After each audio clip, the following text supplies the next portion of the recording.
Hello, and welcome to this episode of the Miramichi Historical Linkages podcast. I'm Shawn McCarthy, joined today again by Tasha Smith. Unfortunately, our colleagues Alison Paradis and Sarah Ward couldn't make it today. We're experiencing a bit of rough weather here in New Brunswick when we're recording this. So we hope, like I say, that all of you, that when you're watching this, like I say, you're safe and sound and all of that. And I hope that you're safe and sound when we're recording this, even though, like I say, we won't know that. But today we'll be talking a little bit about an interesting find from very early in the project, an article that was found at the Newcastle Library talking about Egyptian rings found in May of 1957 here in the Miramichi, down in Bird Church.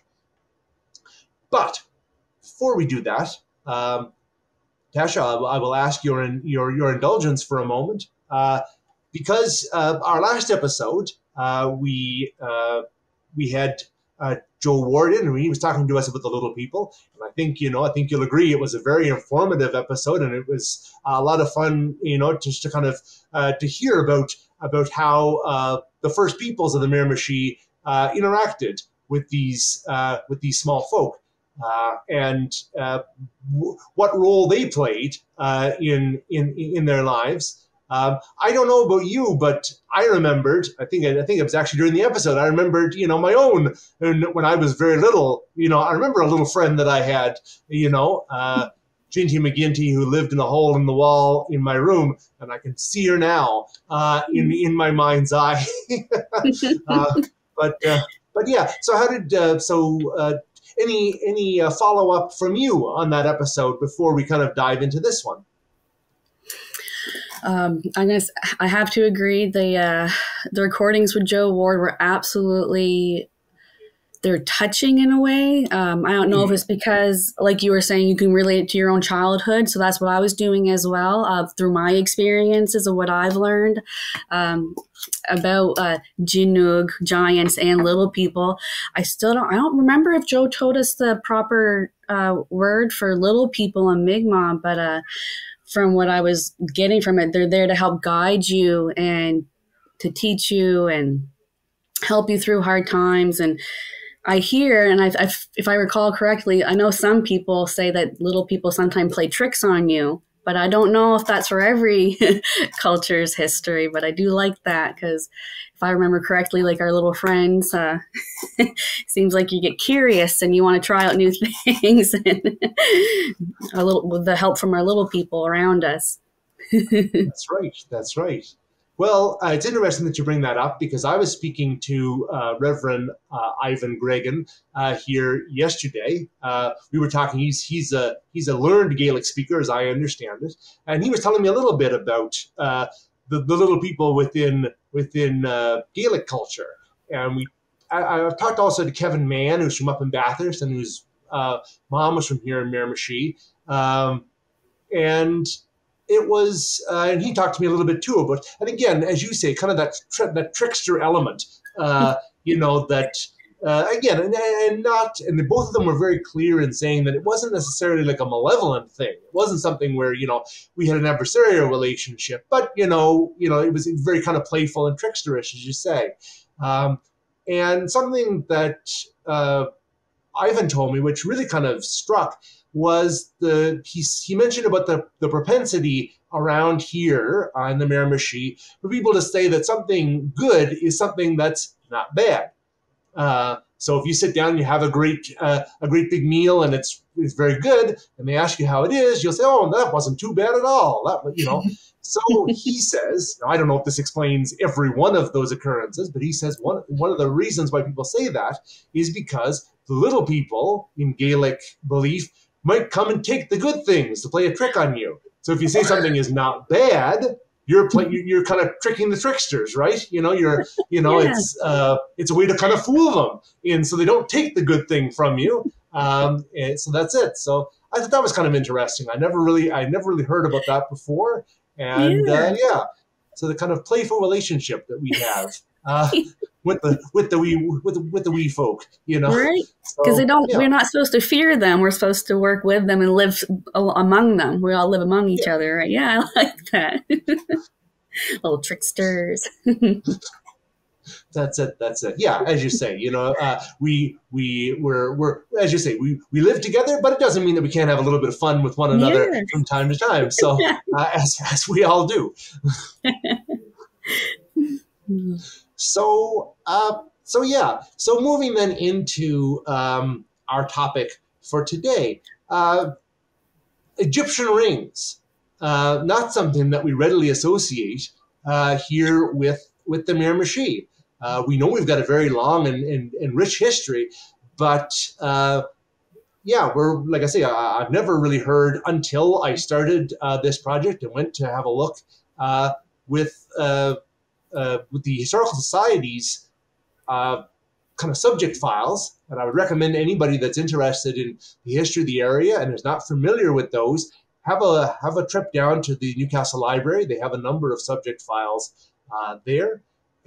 Some quite a bit more rich than others, but and not all of them complete, but probably having a lot of information, probably up to like the 1980s, out of newspapers and other places. But yeah, there was this one, and it just said Egyptian rings.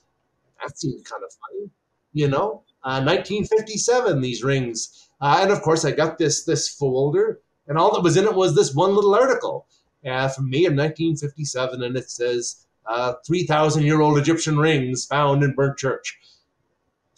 That is amazing. And must have been a little bit of surprise to open up the file and only see one little tiny piece of newspaper clipping article in there. You're like, what? Looking at the back, please tell me more. Yeah, yeah, absolutely. So these rings were found in a button basket by Mrs. Millie Anderson and Mrs. Hutton.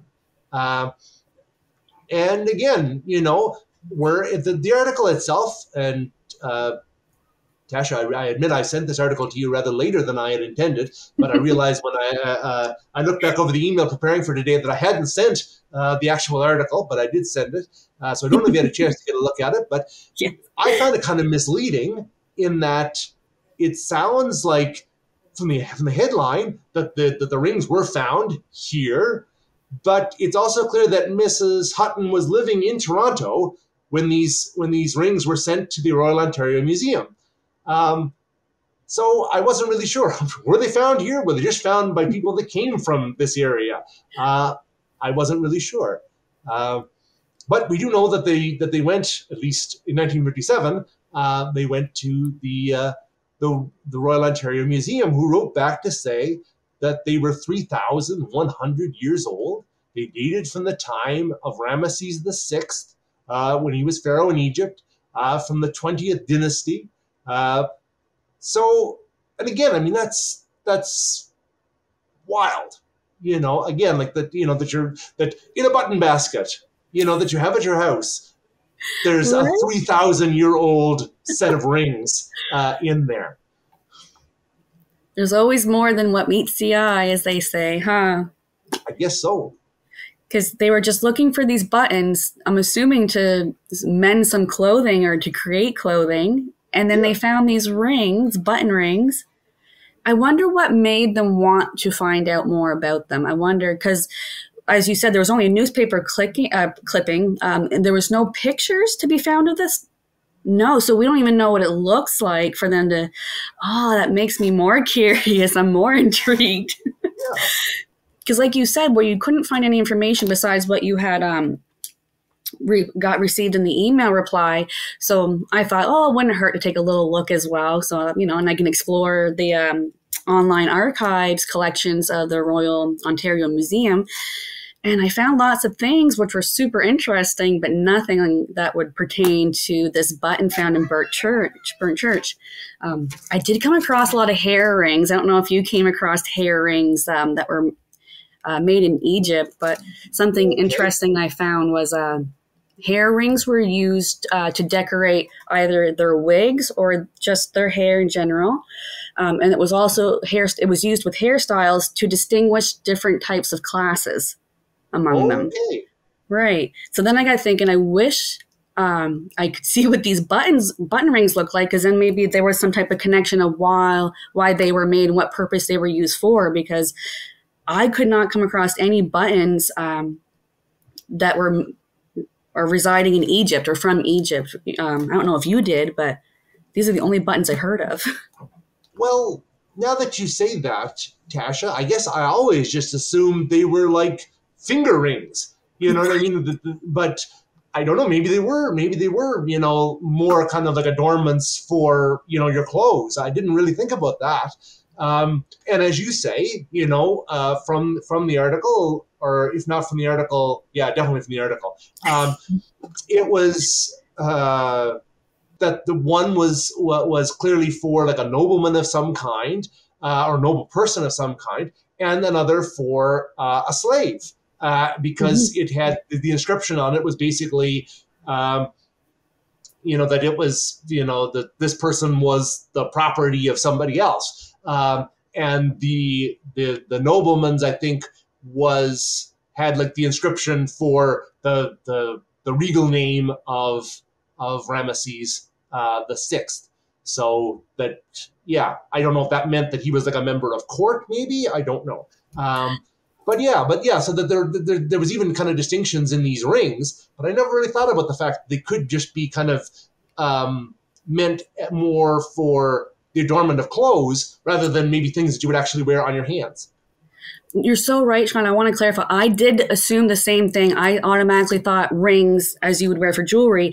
And the only reason why I started thinking about buttons instead was when I was just looking around for them. I was like, holy, like I don't find any collections of any Egyptian rings, only a couple. But then when I was researching on different websites besides the Ontario Museum one, like you were saying, it was said that commoners would wear rings with the names of the person who was in reign in that time frame, like whatever, like you were saying, like for that period of time.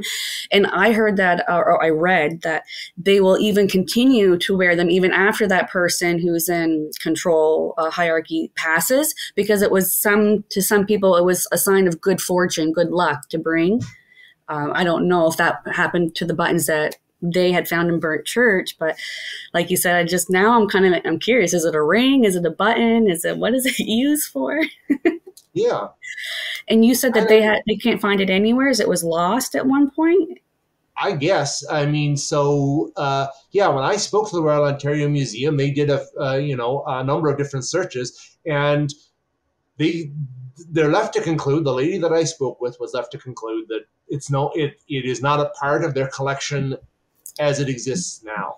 So right. It was either lost, or perhaps the article, because the article wasn't clear that it remained at the museum. It could be that the museum sent it back, you know what I mean, and it belongs to the family, or the family just took possession of it. So I'm not really sure. I did speak to Mrs. Anderson's niece, and she did say that she would kind of ask around to the family, but was not able to find any more information about the rings from that quarter. So we don't really know where these rings are. We just kind of really have them in just kind of this moment in time in 1957, because we don't know how they got here in the first place. And we don't know where they've gone since. We've just got this, this moment in May when, so it's quite something. That is quite amazing. We do, I guess, have some theories, you know what I mean, about how they may have come to the Miramichi. Now, the niece of the lady that, Mrs. Anderson, thought that maybe her uncle had brought them home after the First World War because he had served overseas, and that he may have found them that way. I don't know that he was serving in Egypt necessarily, but he may have been serving in Europe, and, as a result of imperialism, colonization, all of that, you know what I mean? These rings had somehow ended up in France, or, in England, Right. and that they maybe brought them home that way. Because of course we know that there was kind of there was a time, obviously in the early 20th century and late 19th century, where it was, for lack of a better word, kind of fashionable, you know what I mean, to have all of this Egyptian stuff because they were finding it, and you know there was kind of and taking it whether it belonged to them or not, Yes. and bringing it there. So yeah, so this may have been an explanation as to how it came to be there. My only, I guess, thought about that is obviously, like I say, these women, if they knew where it came from, you wouldn't think they would have sent it to the museum. You know what I mean? If your husband brought that home, you know what I mean? Again, I don't know. It's not necessarily impossible that you wouldn't know, but it seems likely that you would know that that's where it came from, and you wouldn't ask for more information unless you knew where it came from, but didn't know any more about it and wanted that information. But you would think you would share that with the newspaper then to say, "Oh no, this is how it came to be here."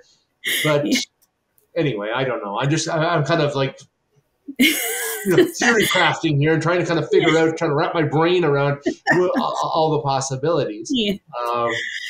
That's what happens when we don't have enough information to go off of. There's so many, like you said, so many possibilities. It's hard to say, and who knows? Yeah.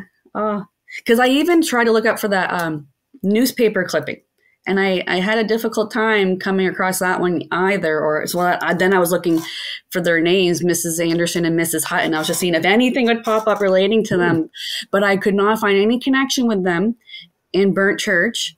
Not even really Toronto, to be honest. When I was opening it up, it was going to tell me the distance between Burnt Church and Toronto, but I was like, there was no Egyptians mentioned or Mrs. Hutton or Mrs. Anderson, unfortunately. But that won't stop my curiosity, unfortunately, or I don't think that is a bad thing.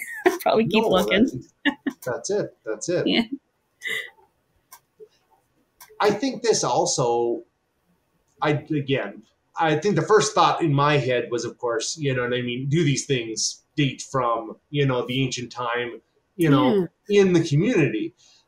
And whether or not that's true or not, I think it does kind of it may serve as a way to open up a conversation about the fact that, about trade networks, that existed before, the trade networks that we know today, before kind of the colonial and settler trade networks that we're more familiar with.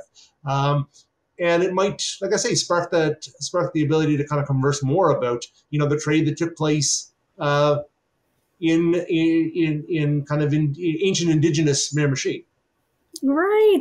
And it goes to show that even the smallest thing can create a really big connection over long distances. Like, who knew? A ring or a button ring, whatever it may be. I was actually curious, like, what would a button ring even look like if that was what it was? Maybe, like you said, it just got brought back over and no one really maybe spoke about it. Perhaps, like you said, there's so many possibilities, and then it got shoved in like a junk drawer, button drawer, or button basket, as in this scenario. Yeah, who can say? But obviously somebody thought it was important enough to kind of, clip that article, put it in a file folder and say, okay, we need to keep this at, for future reference, So maybe, again, this is more kind of theory crafting on my part, but maybe that person, like I say, was hopeful for the day when, Sean McCarthy and Tasha Smith would come across this and, maybe resume the search, that, you know what I mean, and maybe kind of find some more details. Maybe fill up that file folder one of these days. Who knows? But I like your thinking. I like your theory crafting. That's a good one. But again, and I think that's also, not to get off topic, but I think that's also some of the reason why, we do what we do. The stories that we find are not begun by us. They're not completed by us, but, we're there to kind of hold them, for a time, and, until somebody can come and kind of take them a little bit further than what we could. So this might be an example of that. We tried. We haven't succeeded yet, but hopefully. hopefully maybe one of our listeners or viewers, if they have heard anything of the sort, we would absolutely appreciate any information, even if it's hearsay. We would love to hear it. Yeah, exactly. And I agree with you on that. I do feel like when I do this type of work, I don't know if you feel the same way, but everything I'm gathering together, I don't always see an end goal in mind besides just, like you said, collecting, gathering, collaborating, building off of the last thing that we found before, just kind of anything to help pave that path for our future generations, something that will make it more clarity for them in the future if there's something that we didn't understand about history, or like these lost connections, these little things that just can be here and then disappear in a blink of an eye. Absolutely. Absolutely. You know, we keep that. I did a conference. I was in on planning a conference years ago when I was doing my doctorate, and it was talking about the fire from the altar of history. You're supposed to take the fire, you're not supposed to take the ashes from the altar of history. And you know, I think we try to kind of, like I say, kind of keep those flickering flames burning just a little bit longer until somebody can maybe kind of come and stoke those fires and maybe kind of see them kind of burst into life once again. So like I say, I echo Tasha's call to all of our listeners out there. If you have information about this, if you have information about, you know, other things like this, you know, if you've also found Egyptian rings, maybe, you know, or kind of, you know, artifacts of that sort that you don't know where they come from, but, you know, would be interested to know more, reach out. Not to say that we'll be able to, tell you exactly, but it is to say that we might be able to unite our search with yours and put you in touch with some of the people that we've already talked to that might be able to help you going forward. Like I say, if you have topics and things that you would like to hear more about, do please let us know as well. You can contact us through the information in the comments or the video description below. You can leave information in the comments below, requests for episodes or other such things. We certainly want to create the podcast that you want to watch. So, you know, if there's ideas out there, we're very happy to hear them. If you'd like to be a guest on the podcast, if you'd like to take that, you know, that step from, you know, from viewing to participating in, and you have an interesting story you'd like to share with us, we would certainly like to talk with you. If you'd like to kind of that middle way as well, that maybe you don't want to appear on camera, but you'd just like to talk to us, that's cool as well. We'd really like to speak with you. So, Tasha, have we done it? Have we kind of reached the end of what we can say? I don't know. Anything more to add before I guess we kind of close up for this week? No, I think you hit every nail on the head that we needed to for this episode thus far. All right. Well, you know, a little bit of a shorter episode this week, but again, we had probably a few more questions than answers on this particular topic. But we thought it was really interesting anyway. We wanted to present it to you. So we will see you again next week, and we wish you all the best between that time and this. Take care of yourselves, and all the best. Multis.